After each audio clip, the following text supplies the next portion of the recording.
Hey mobile mushroom family, Kara here. We are in a humid forest in North Carolina right now, and we're looking today at the ringless honey mushroom.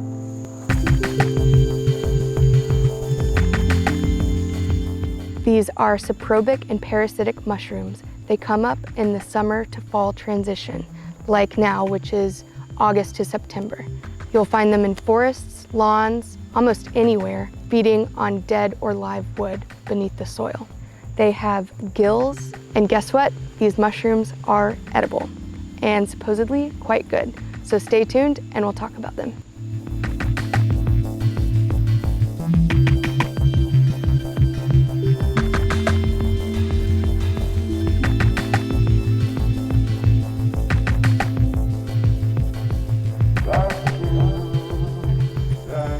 So today we're talking about the ringless honey mushroom, because right around this time in the transition from August to September, these just totally blow up everywhere. So they're very common, especially in the southeast United States region. And like I said, the common name is called the ringless honey mushroom because out of all the honey mushrooms, these are the only ones that don't have rings on their stipe. These mushrooms have had a couple different names over the years as mycologists work to categorize them as best they can. As recently as April of this year, 2021, they are officially renamed Desarmellaria caespitosa. And so that was making a distinction between a similar European species that actually ended up having some microscopic and other differences. So you might find it in other field guides called Desarmellaria tibescens or Armillaria tibescens. As you can see, I'm joined by Mabel and our new friend who's biting me off camera. Her name's Lucy. She's been foraging with us, but has been trying to eat some of our specimens, which is not good. Lucy, go. Nope, nope. So as I was saying, the Latin name of this mushroom as of this year is Desarmellaria caespitosa. You'll find them in clusters. That's how they usually grow, whether it's just a couple in a cluster or a couple dozen, as you see here. They can be really, really small, so even less than a centimeter tall when they're young, but then they can grow to be up to 4 inches wide for the cap and 8 inches long for the stipe.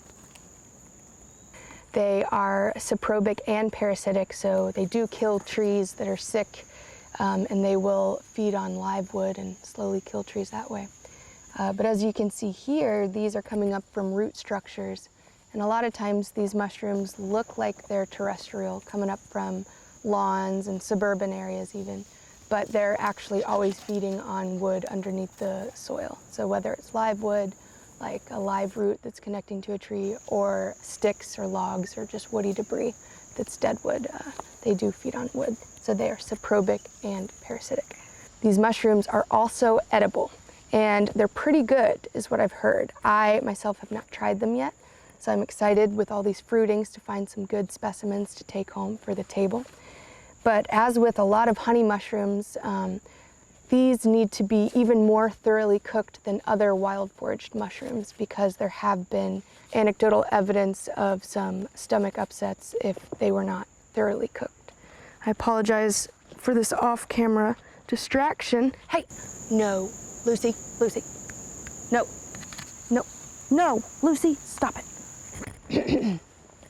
But as I said, these are edible mushrooms and supposedly quite good. As you can see, these lack the ring on the stem, hence the common name. Also, their stem is pretty fibrous and almost even hairy.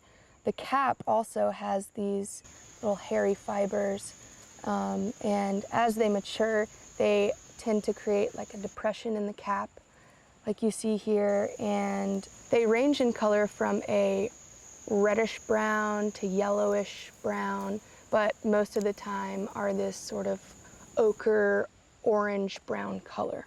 And as they mature, they will get some staining that sort of this purple color.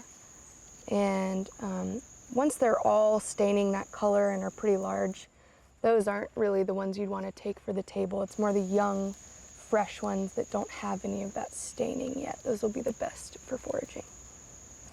You, most of the time, can just pull up a cluster, so it's very easy to harvest, and just cut the woody debris off the base of the stipe, take them home, and they're ready to be thoroughly sauteed in some butter and garlic.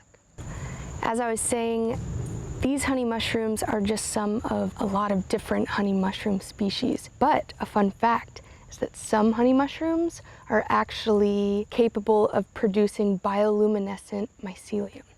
And I was so excited to find out this fact because as a kid, I'd always admired foxfire in the forest, and that is this sort of blue-green bioluminescent phenomenon that happens on dead wood. And that is actually produced by a honey mushroom's mycelium, that honey mushroom being Armillaria malea.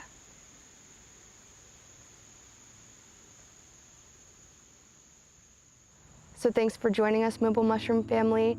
I hope you learned something today, and please be sure to like and subscribe if you enjoyed this content. Follow us on TikTok, Instagram, or go to our website and read our daily blog all about the things we find in the forest around us.